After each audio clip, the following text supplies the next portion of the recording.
हाँ, ये वो दृश्यत्व अग्रह बुद्धि है, वही वृत्ति व्याप्ति वहां तक है।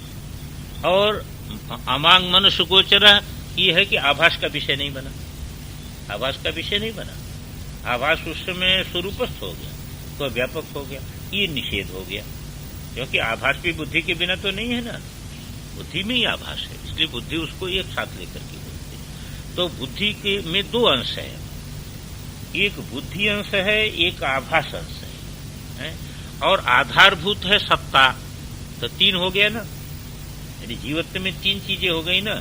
एक सत्ता हुआ सामान्य चैतन्य, और उस सामान्य चैतन्य पर जो है वह कल्पित हुई बुद्धि, और बुद्धि में योग्यता होने के कारण सामान्य चैतन्य विशेष चैतन्य के रूप में जो है दिखाई देने लगा, ये हो गया आभास।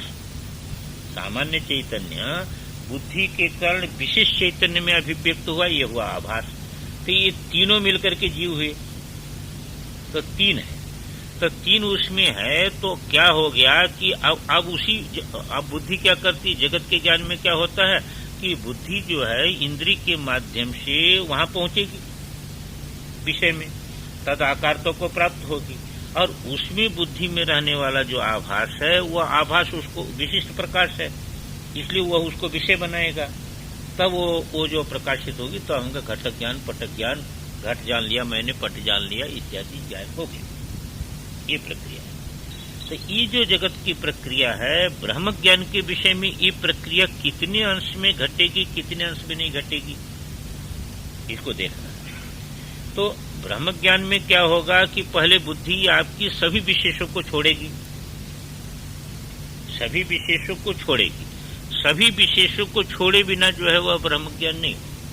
सभी विशेषों को छोड़ दिया उसने, सभी विशेषों को छोड़ दिया और निद्रा में भी नहीं गई, आवरण भी नहीं हुआ, तब क्या है कि निर्विशेष हो जाएगी। क्योंकि बुद्धि को तो किसी न किसी विषय बनाना है, तो निर्विशेष भाव में बुद्धि जो है वह परिणत हो गई।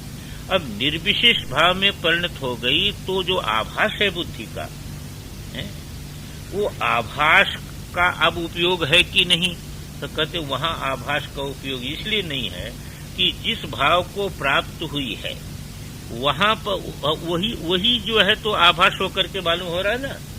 तो वो आभास भी जो परिच्छिन्न था, वो परिच्छिन्न आभास जो है वह आभास हो गया, वो सत्ता रूप तद्रूप।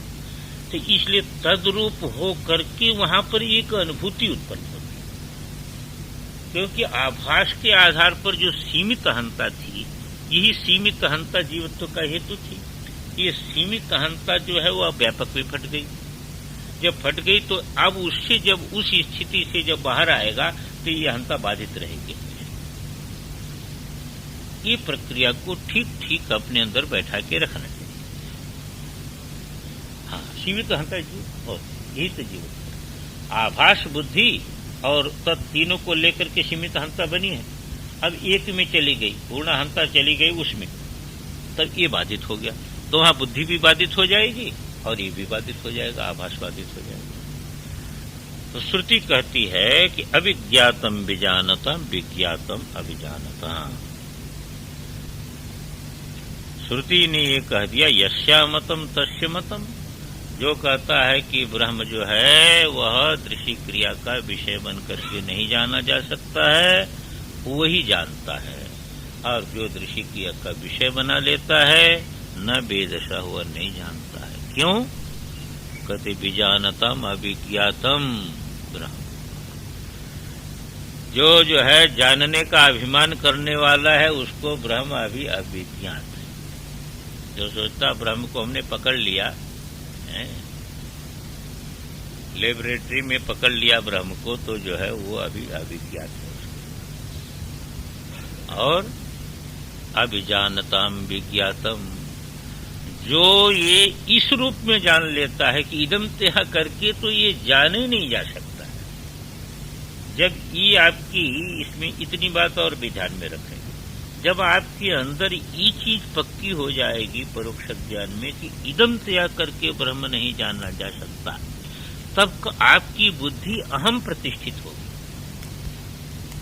बाहर नहीं खोजेगी। बाहर तो तब तक खोजेगी आपकी बुद्धि जब तक आपके अंदर ये चीज रहेगी कि जैसे सब चीज जान रहे हैं अपनी बुद्धि से, ऐसे हम अपनी बुद्धि से उसको भी जान लेंगे, तो बुद्धि बाहर खोजेगी, सूक्ष्म से सूक्ष्म वस्तु रूप में खोजेगी उसको। और जब आपके अंदर ये पक्का हो जाएगा कि इदम तया करके वह ब्रह्म जाना ही नहीं जा सकता, तब जो आपकी ब्रह्म की जिज्ञासा है, उस जिज्ञासा वाली बुद्धि क्या होगी कि इदम को छोड़ देगी।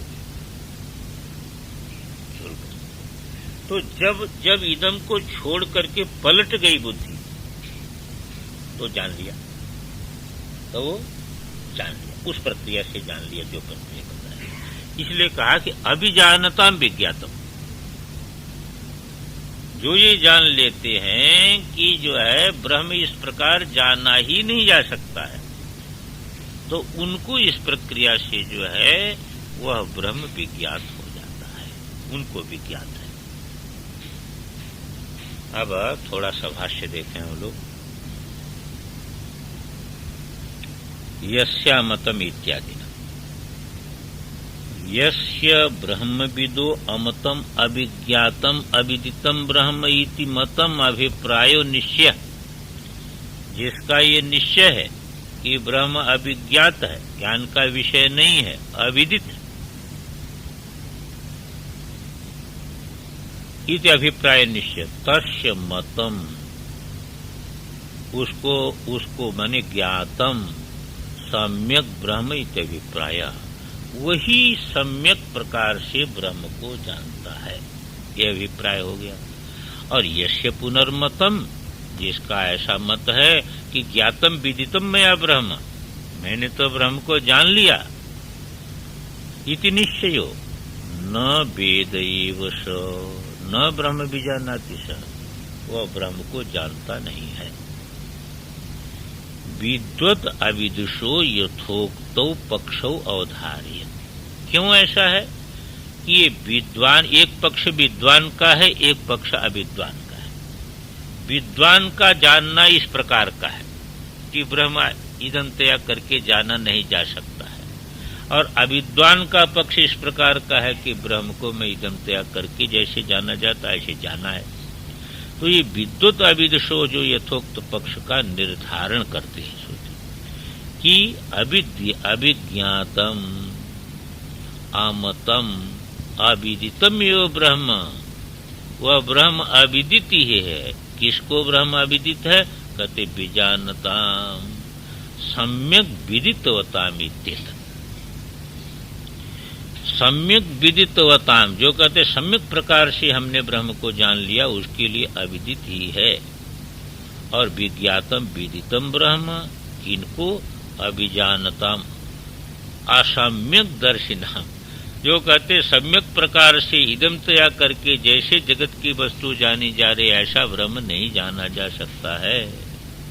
यानी इंद्रिय मनोबुद्धिषु एव आत्मदर्शिनाम, वो किसमें आत्मदर्शन करेगा? जो इदम तया जानेगा है? या इंद्रिय को ही आत्मा जान लेगा, या मन को ही जान लेगा, या बुद्धि को ही जान लेगा? बाकी तो बस यहीं तक पहुंचेगा वो। इदम तया यही हो सकता है, और तो इदम तया कुछ हो नहीं सकता। तो बाहर को तो छोड़ देगा, स्थूल शरीर को भी छोड़ देगा, पर अंतर में जो है वह इंद्रिय को जो है आत्मा मान लेगा, अथवा मन को आत्मा मान लेगा, अथवा बुद्धि को आत्मा मान लेगा, वृत्ति को आत्मा मान लेगा। तो इसी प्रकार जो है वह इसी में आत्मबुद्धि करेगा, इसलिए वह जो है ब्रह्म को जानने वाला नहीं हुआ। इंद्रिय मनोबुद्धि स्वेव आत्मदर्शिनाम इत्यर्थः, न तो अत्यंतमेव अव्युत्पन्न बुद्धि न, जो एकदम अव्युत्पन्न बुद्धि है वो क्या है? उसको तो नहीं जाना है, वो थोड़ो कहता है कि ब्रह्म को हमने जान लिया। उनकी बात नहीं है। यह किसकी बात है? ये उसकी बात है कि जो विद्वान लोग जो कहते मैंने ब्रह्म को जान लिया, तो उसको जो है वो नहीं जाना।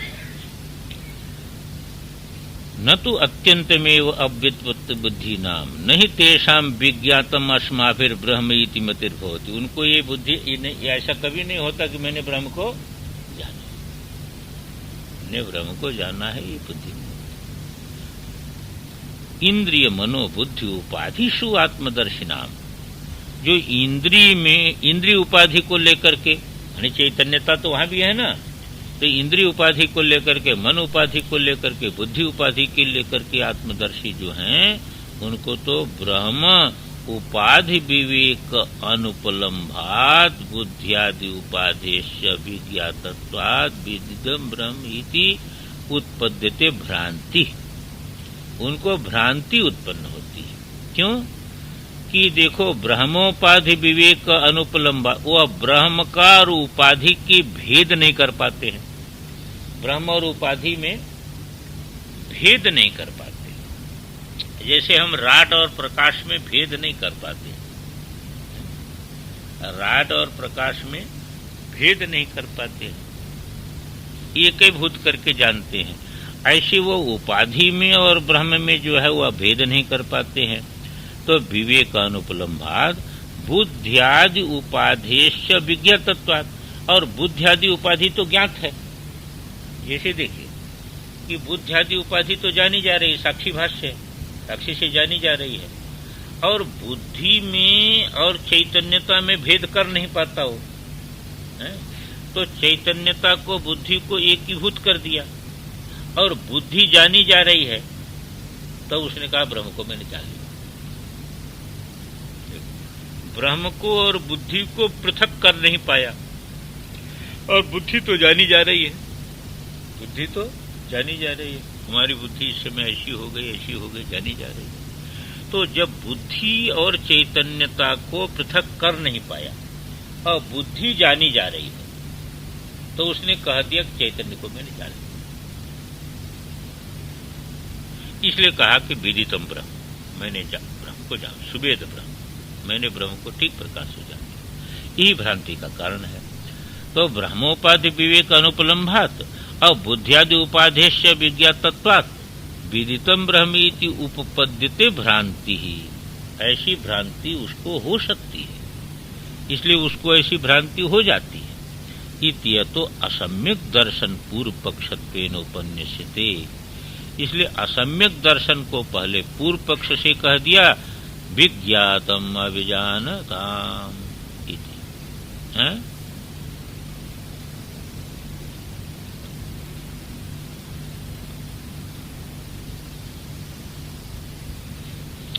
अब दोनों जो है वही, अब दोनों में जरा अर्थ में खींचना पड़ेगा, लग तो दोनों जाए। अरे भाई सुवेदी थी, समझे, सुवेदी थी, इसको सम्यक दर्शन कहो असम्यक दर्शन कहो। माने देखिए दोनों को तात्पर्य समझिए दोनों शब्दों का। सुवेद ब्रह्म यही पूर्व पक्ष है। क्या पूर्व पक्ष है? सुवेद ब्रह्म। अब सुवेद ब्रह्म को आप सम्यक दर्शन से कहो असम्यक दर्शन से कहो, तो वस्तुतः हुआ असम्यक दर्शन है। वह पूर्व पक्ष में जो है वह कहा कि उपन्यासते,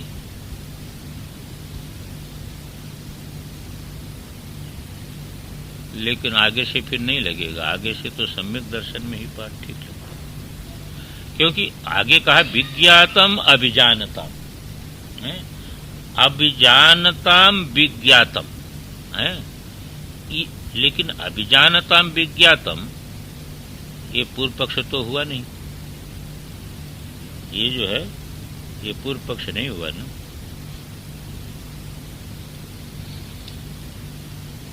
देखिए अभी बताते हैं।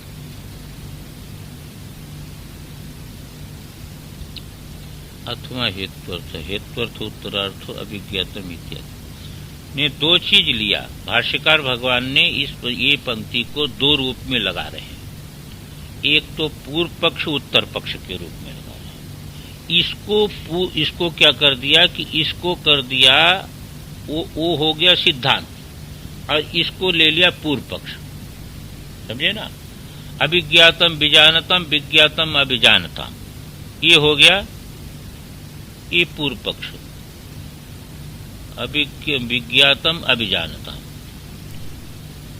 और उसको ले लिया जो है वह सिद्धांत पक्ष, और दूसरे में ले रहे ये हेतु है, और वह जो है इस हेतु के द्वारा क्यों जो है यस्या मतम तस्य मतम मतम यस्य न वेदसा, इसमें क्या हेतु है कि अभिज्ञातम विजानतम विज्ञातम अभिजानतम। इसको कल हम और जो है वह इसको बताएंगे आपको, आज समय हो गया ज्यादा, ये पंक्ति को कल फिर बोलेंगे। ओम पूर्णमदः शांति शांति शांति। शंकराचार्य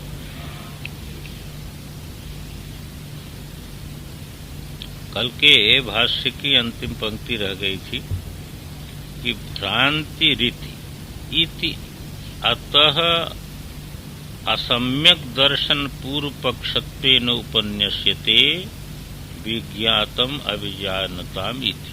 असम्यक दर्शन जहाँ पाठ है वहाँ पर उसका अर्थ ऐसे समझना कि असम्यक दर्शन पूर्व पक्षत्वेन है।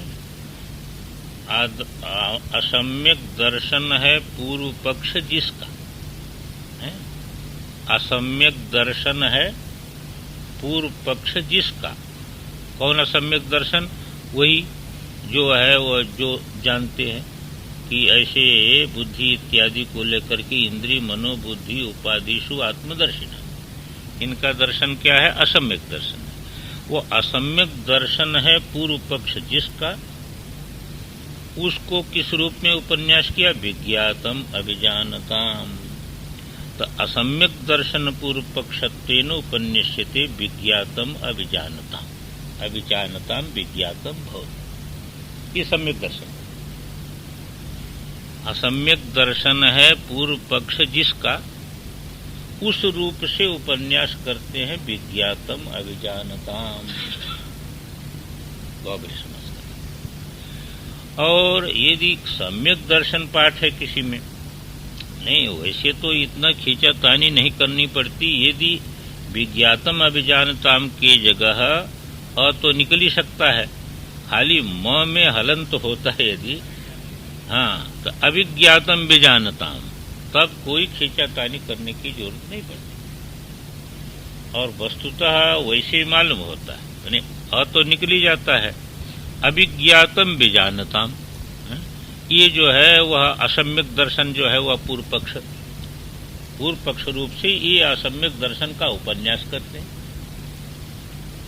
तब खींचातानी नहीं करनी पड़ती। और जब वहां पर विज्ञातम अभिजानताम यही सब जगह पाठ है, तब फिर उसको बहुब्री समास लगा करके ही करना पड़ेगा, दूसरे प्रकार से अर्थ नहीं लगता है उसका।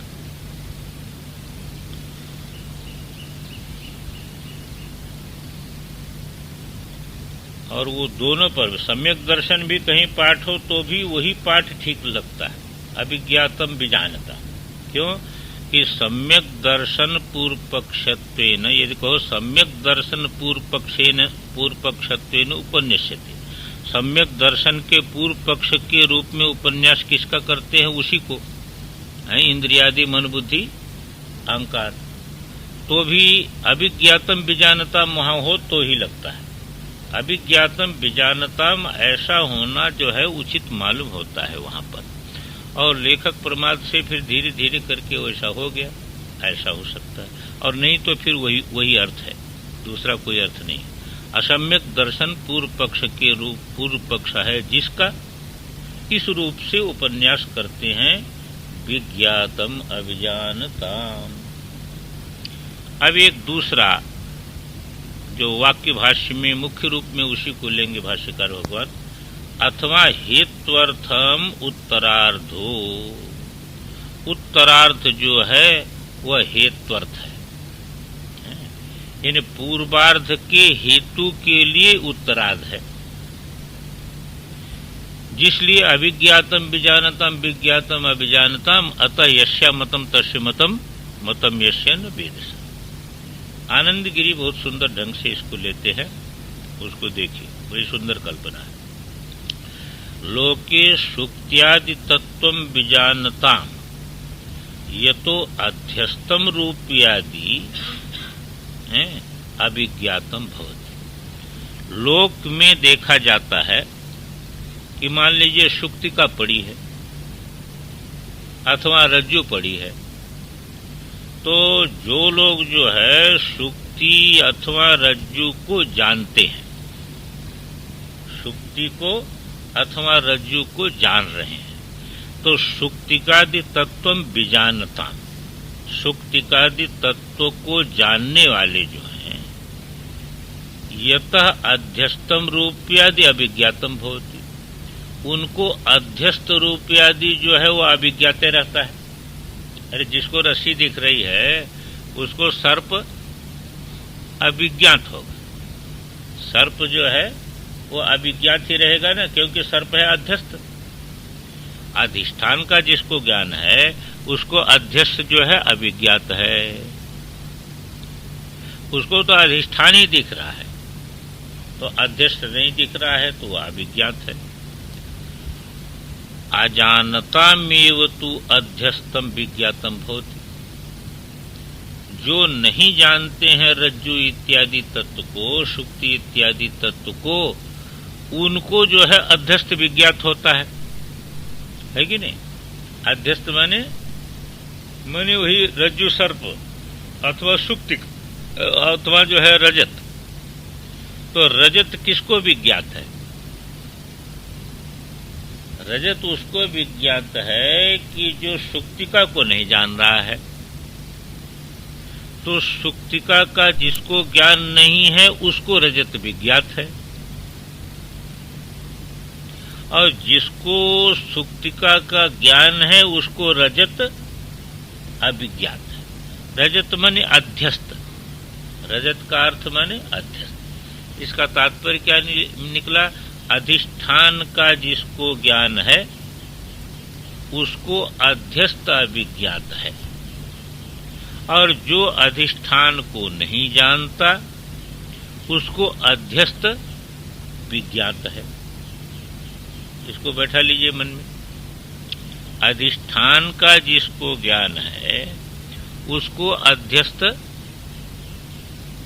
अभिज्ञात है, उसको अध्यस्त अभिज्ञात है, और जिसको अधिष्ठान का ज्ञान नहीं है उसको अध्यस्त विज्ञात है। अजानतामेव तु अध्यस्तम विज्ञातम भवति इति प्रसिद्धम। तथा ब्रह्मण ज्ञेयत्वस्य अध्यस्तत्वात्, बहुत सुंदर ढंग से लगा देंगे। ब्रह्म में ज्ञेयत्व जो है ये अध्यस्त है, ब्रह्म शब्द का विषय नहीं है, इसलिए ब्रह्म में ज्ञेयत्व जो हो जाएगा वह होगा अध्यस्त। देखिए, ब्रह्म में ज्ञेयत्व अध्यस्त है, क्योंकि ब्रह्म शब्द का विषय नहीं है। तो यदि हम कहेंगे कि ब्रह्म को जाना, तो ब्रह्म में ज्ञेयत्व का जो हमने आरोप किया, तो आरोप हुआ ना, आरोप होने से ज्ञेयत्व उसमें अध्यस्त हो गया। तो ब्रह्मणि ब्रह्म में ज्ञेयत्वस्य अध्यस्तत्वात् एव तत्वविदो न ज्ञातम है, न ज्ञातम ब्रह्म पश्यन्ति, इसलिए तत्ववेत्ता में ज्ञेयत्व नहीं दिखता ब्रह्म में। जब ज्ञेयत्व दिखता ही नहीं क्योंकि अध्यस्त है, तत्ववेत्ता अधिष्ठान को जो जानेगा उसको अध्यस्त नहीं दिखेगा, तो अध्यस्त हो गया ज्ञेय, ज्ञेयत्व जो है वो गया अध्यस्त। अब अधिष्ठान का यदि ज्ञान है तो ज्ञेयत्व नहीं दिखेगा उसको, तो ज्ञेयत्व नहीं दिखेगा तो वो कैसे कहेगा कि मैंने जाना? मैंने जाना ये नहीं कर सकता हूं। बहुत सुंदर बात है, इसको ठीक बैठा के रखना चाहिए। अधिष्ठान का ज्ञान जिसको रहता है उसको अध्यस्त नहीं, अध्यस्त ज्ञेय नहीं होता, अध्यस्त को नहीं जानता है, और जिसको अधिष्ठान का ज्ञान नहीं होता है उसको अध्यस्त ज्ञात होता है। यहाँ ब्रह्म में ज्ञेयत्व तो है नहीं, इसलिए ज्ञेयत्व तो अध्यस्त है ब्रह्म में। इसलिए ब्रह्मवेत्ता को ज्ञात ब्रह्म नहीं होता, क्योंकि ज्ञेयत्व तो अध्यस्त है, वो अध्यस्त दिखेगा नहीं उसको, इसलिए ज्ञात ब्रह्म करके जो है वो नहीं जान सकता। ये बता दिया, ये हेतु बता दिया। अब देखिए थोड़ा आनंदगिरी ले ले। आगे का जो मंत्र है ये सारभूत मंत्र है, ये प्रत्यक्ष कराने वाला है। अभी तक तो कह दिया कि जो है वह ब्रह्म नहीं जाना जा सकता, पर ब्रह्म कैसे जाना जा सकता है? यदि ब्रह्म जाने नहीं जा सकता तो ब्रह्म बोध नहीं होगा, पर ब्रह्म बोध कैसे होता है ये प्रक्रिया अगले मंत्र में है। इसलिए बहुत ही महत्वपूर्ण इस उपनिषद का मंत्र है अगला मंत्र। पहले थोड़ा सा अवतरण हम लोग देख लें आनंदगिरी में। ज्ञात ब्रह्मत्व अदर्शनीनि अदर्शने ब्रह्मास्मीति कथम व्यवहरती चेत। अब कहो कि आपने कह दिया कि ब्रह्म ज्ञात नहीं हो सकता है, ज्ञेय का विषय नहीं बना, ज्ञान का विषय न बनने से ब्रह्म ज्ञात नहीं हुआ। जब ब्रह्म ज्ञात नहीं हुआ तो ज्ञात ब्रह्म का तो आदर्शन हो जाएगा, ज्ञात ब्रह्म का आदर्शन हो गया। तो ब्रह्मास्मि ऐसा कैसे कहता है? अहम ब्रह्मास्मि। यदि ज्ञात ब्रह्म का आदर्शन है तो अहम ब्रह्मास्मि ये व्यवहार कैसे करता है? क्योंकि अहम ब्रह्मास्मि तो जान के ही कहेगा ना, बिना जाने तो नहीं कर सकता है। तो अहम ब्रह्मास्मि कैसे कहेगा यदि ब्रह्म ज्ञात नहीं हो सकता है? इसी को उठाते हैं कि देखो, ज्ञात ब्रह्मत्व अदर्शनी ब्रह्मास्मीति कथम व्यवहरती चेत। तब इसका उत्तर बड़े विलक्षण ढंग से देते हैं। कहते किम अनया इष्ट का बाह का नाम रत्न पेटिक चिंतया। तुमको ये चिंता काहे को हो गई आप ब्रह्मास्मि? अरे जो ईंटा ढोने वाला है, जो ईंटा ढोने वाला है, गधा से ईंटा ढोता है, रेती ढोता है, उसको रत्न पेटी की क्या चिंता लग जाएगी? वो तो ईंटा ढोने वाला है ना। तो जो ईंटा ढोने वाला है, जो गधा ईंटा ढोता है, तो उसको जो है रत्न पेटी की तो चिंता नहीं हो सकती ना। तो तुम तो जो है वह बिल्कुल ब्रह्म से पृथक करके अपने को जानते हो, ईंटा ढोने वाले हो, तो तुमको जो है ये ज्ञान विषयक चिंता कहां से आ गई? उत्तर जरा जो है उटपटांग है। देखिए कहते हैं कि ऐसी शंका जब उसने किया तो कहा कि मानया इष्ट का बाह का नाम रत्न पेटिक चिंतया। ईंट ढोने वाले को रत्न पेटी की चिंता ये करने के कहां से प्रसंग आ गया तुमको? ज्ञातस्य व्यवहारांगत्वं वदतो वस्तु प्रकाशस्य व्यवहारांगत्वस्य इष्टत्वात् वास्तव ज्ञातता अनपेक्षकत्वात् इति व्युत्पन्न व्युत्पादनाय चोद्यम उद्भावयति। अब कहते हैं कि देखो, ज्ञातस्य व्यवहारांगत्वं वदतो। सामान्य व्यक्ति क्या कहता है? जो ज्ञात होता है उसी का व्यवहार बनता है, अज्ञात का व्यवहार नहीं बन सकता है, ज्ञात का ही व्यवहार बनेगा। इसलिए व्यवहार का अंग मानता है। वह व्यवहार का अंग किसको माना? ज्ञात को। तो ज्ञातस्य व्यवहारांगत्वं वदतोपि वस्तु प्रकाशस्य व्यवहारांगत्वस्य इष्टत्वात्। वस्तु का प्रकाश, देखो ज्ञातपना में दो चीज हो गई, ज्ञातपना अलग चीज है और वस्तु प्रकाश अलग। वस्तु प्रकाश जो है बिना ज्ञातत्व के भी हो सकता है। सिद्धांति का कहना है कि वस्तु प्रकाश मात्र से व्यवहार हो सकता है, चाहे उसमें ज्ञातत्व आवे चाहे उसमें ज्ञातत्व ना आवे। जैसे मैं है तो अहम जो है वह विषय तो इंद्रिय इत्यादि का बनेगा नहीं, पर न बनने पर भी अहम का व्यवहार हो सकता है, क्योंकि अहम प्रकाशित है। अहम विषय नहीं है, प्रमाता विषय नहीं बनता है। प्रमाता किसी का विषय नहीं बनेगा, वो तो प्रमाता ही रहेगा। तो प्रमाता ज्ञान का विषय नहीं बनेगा, क्योंकि ज्ञान कर्तृत्व है उसमें, इसलिए वो ज्ञान का विषय नहीं बनेगा। तो ज्ञान का विषय न बनने पर भी प्रमाता प्रकाशित है, इसलिए प्रमाता का व्यवहार बन सकता है। तो व्यवहार के लिए ज्ञातत्व की कोई आवश्यकता नहीं है, ये सिद्धांति को कहना है। उसी को कहते व्यवहारांगत्वस्य इष्टत्वात् वस्तु प्रकाश बदतोपि, ऐसा जो कहते उनको भी वस्तु प्रकाशस्य व्यवहारांगत्व से इष्टत्वात् वस्तु प्रकाश ही व्यवहार का अंग बनता है।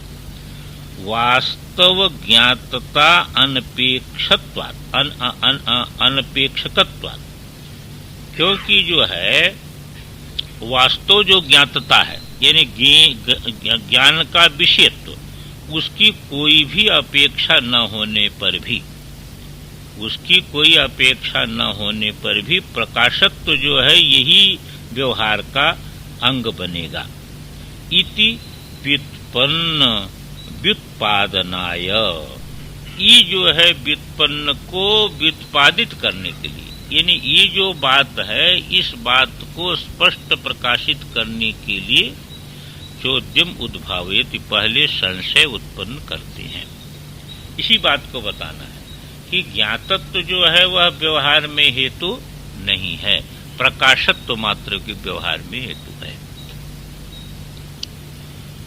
अभिज्ञातम विजानतम इति अवधृतम, ये अवधारण कर दिया गया पूर्व में कि अभिज्ञातम विजानताम, जो विजानताम अभिज्ञातम भवति ब्रह्म, जो विधि क्रिया का विषय बनाते हैं उनको ब्रह्म अभिज्ञात है, यह निर्धारित कर दिया।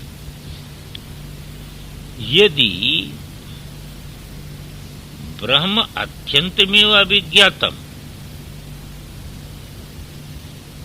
यदि ब्रह्म अत्यंत ही अभिज्ञात है तो लौकिका नाम ब्रह्मविदाम च अविशेष प्राप्त है। तो ब्रह्मवेत्ता में और लौकिक प्राणी में कोई भेद नहीं होने का। कैसे भेद होगा? अरे दोनों का आत्मा तो एक है, आत्मा तो ब्रह्म ही है, पर ब्रह्म जब अभिज्ञात है तो विद्वान को भी अभिज्ञात रहेगा और मूर्ख को भी अभिज्ञात रहेगा, दोनों को भी अभिज्ञात रहेगा ना। भाई उसके भी ज्ञान का विषय नहीं है, उसके भी ज्ञान का विषय नहीं है, तो विद्वान में और मूर्ख में अंतर क्या हुआ? ज्ञानी अज्ञानी में क्या अंतर? क्योंकि ब्रह्म तो ज्ञात हो नहीं सकता, ब्रह्म तो ज्ञात नहीं हो सकता।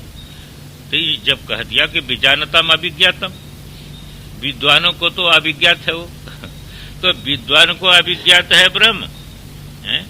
और इधर तो अभिज्ञात है ही है, तो दोनों में अंतर क्या होगा, ये शंका उठाते हैं। यदि ब्रह्म अत्यंत में अभिज्ञातम, यदि अत्यंत अभिज्ञात है ब्रह्म, तो लौकिका नाम ब्रह्म विदाम च विशेष प्राप्त, तो सामान्य में और ब्रह्मवेत्ता में कोई अंतर नहीं होगा। अभिज्ञातम विजानताम इति च परस्पर विरुद्धम। दूसरी चीज आपने कह दिया विजानताम अभिज्ञातम, तो ये तो परस्पर विरुद्ध हो गया। इधर कहा विजानताम, जो ब्रह्म को जानते हैं उसको ब्रह्म अभिज्ञात है, तो ये तो विरुद्ध बात हो गई। कथम तो तद ब्रह्म सम्यक विदितम भवति इत्येवम् अर्थमाह। कहते हैं कि देखो, विधि क्रिया का विषय न बन करके भी वह ब्रह्म जाना जाता है। बस ये बात बतानी है कि वह अभिज्ञात हो करके भी जाना जाता है। मैंने बुद्धि का विषय न बन करके घटपट की तरह जो है न जाना जाने पर भी वह जाना जाता है। कैसे जाना जाता है, अब इस बात को कहेंगे। उसी को बात को कहते हैं कि देखिए कि कथम तो तद ब्रह्म सम्यक विदितम भवति, वह ब्रह्म सम्यक विदित कैसे होता है, इत्येवम् अर्थमाह। इसी बात को लेकर के कहते हैं। थोड़ा सा आनंद गिरी ले लें, तब मूल को हम लोग पकड़ें कि नील पीताद्याकाराणाम बुद्धि विकाराणाम जडानाम यच्चैतन्य व्याप्तत्वेन अजडवद अवभासः। खूब जरा बुद्धि को यहाँ एकाग्र करिए, तब ये बात समझ में आएगी। और समझ में तो आएगी, क्यों आएगी कि ये सबका अनुभव की बात है। शास्त्र जो है वह कोई लादी हुई बात तो नहीं होती, अनुभव की बात है। अब अनुभव में अपने देखिए कि नील पीताद्य आकार, ये आकार क्या है, बुद्धि के विकार है। अरे बुद्धि ही तो तदाकार में मालूम हो रही है। तो नील पीतादि जो ये सारा का सारा जगत है, ये बुद्धि का विकार है और जड़ है। ये क्या है, जड़ है। तो जड़ा नाम ये चैतन्य व्याप्तत्वेन, जब इसका ज्ञान कैसे होता है, चैतन्य व्याप्ति से ज्ञान होता है। जैसे प्रकाश व्याप्ति से किसी पदार्थ का ज्ञान होता है, ऐसे बुद्धि के साथ चैतन्य व्याप्ति न हो तो किसी चीज का ज्ञान नहीं हो सकता है। तो चैतन्य जो ये चैतन्य व्याप्यत्वेन अजडवद अवभासः, चैतन्य व्याप्ति होने के कारण जड़ अजड मालूम होता है। बुद्धि जड़ है, चैतन्य व्याप्ति के कारण अजड़ मालूम होती है। ये जगत जड़ है, पर वो ज्ञान व्याप्ति के कारण जो है वह ज्ञान के अंदर मालूम होती है, अजड़ मालूम होती है। तो कहने का तात्पर्य जो अजड़ के समान प्रतीति होती है, तम साक्षिणम, हाँ, एक जड़ चेतन के समान जो प्रतीत होता है, तम साक्षिणम उपलक्ष्य, उस साक्षी को ध्यान में रख करके, बुद्धि भी जिससे प्रकाशित हो रही है, बुद्धि रूप घटपटादि जिससे प्रकाशित हो रहे हैं, उस साक्षी को लेकर के यहाँ पर प्रयोग होता है सोहम आत्मा ब्रह्म। उसको ध्यान में रख करके जो है वह इस वाक्य का प्रयोग होता है। बुद्धि को लेकर के इस वाक्य का प्रयोग नहीं होता है।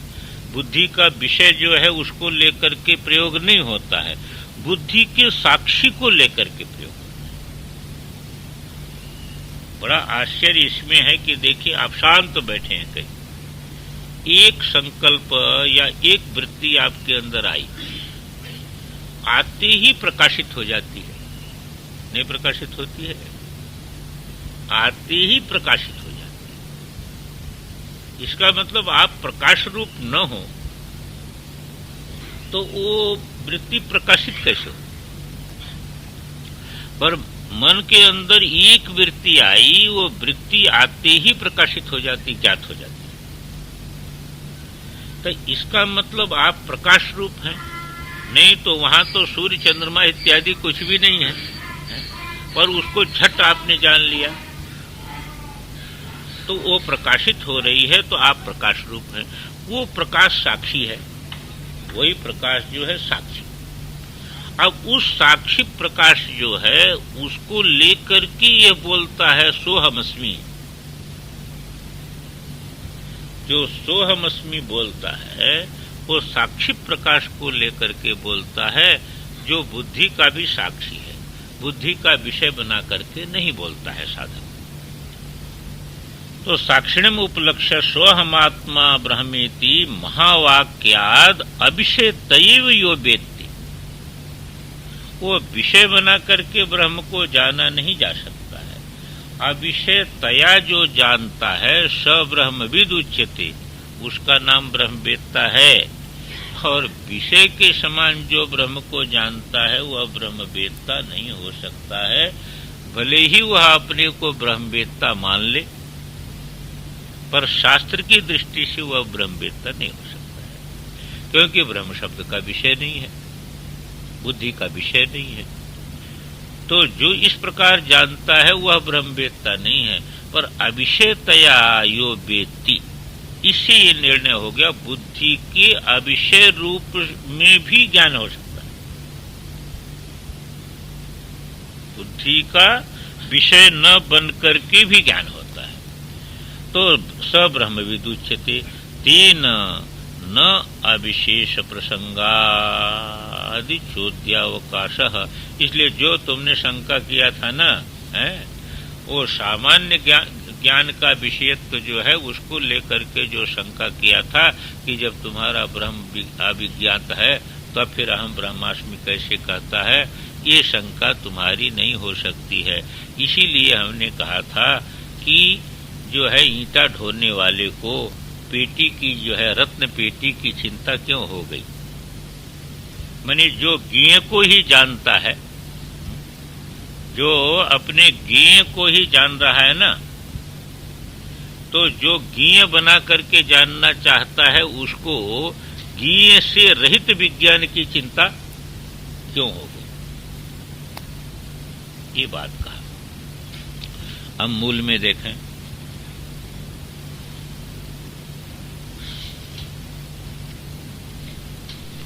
प्रतिबोध विदितम मतम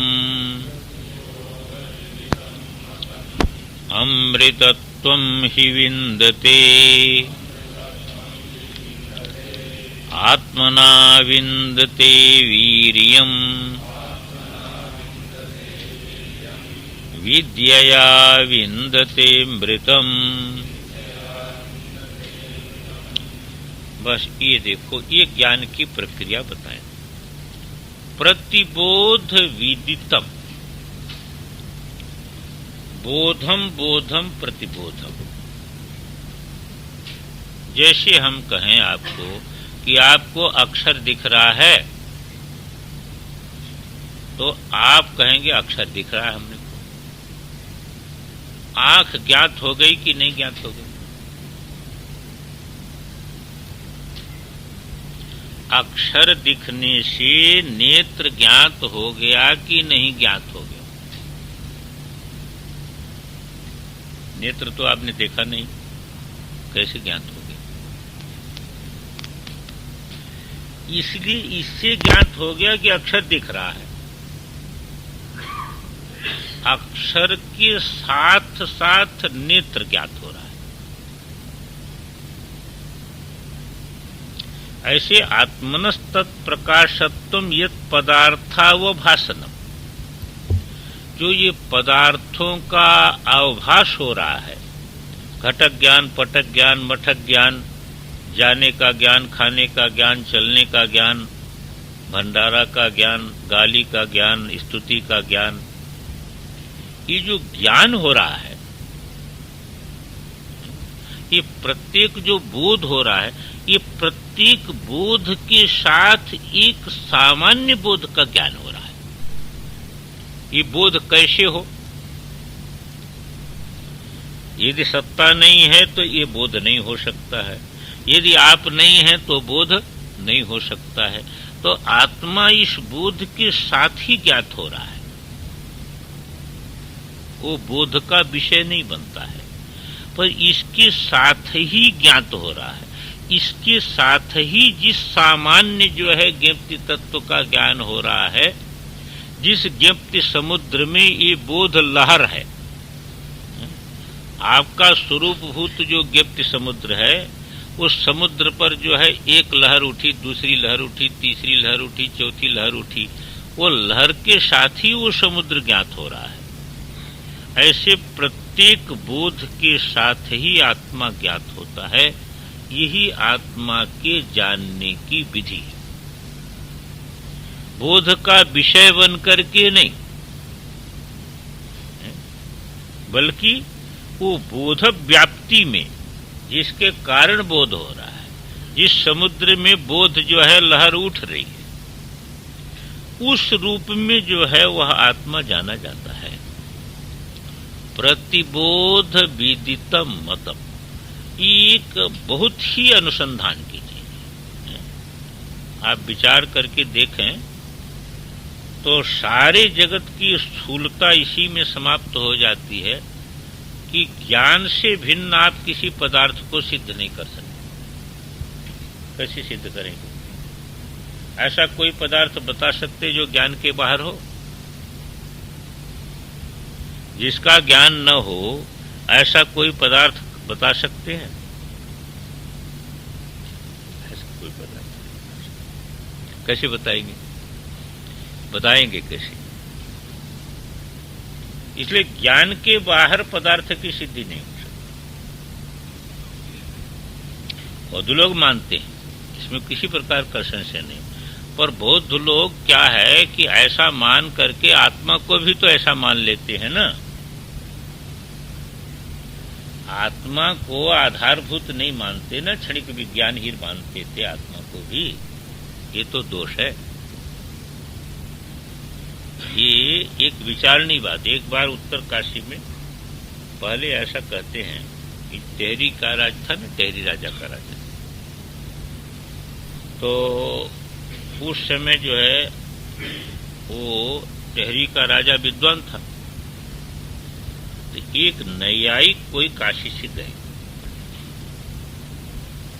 तो बड़े भरे पंडित थे, तो उनको लेकर के वो राजा उत्तर काशी गया और शाम को सब महात्माओं को वहां पर एक सभा बुलाए।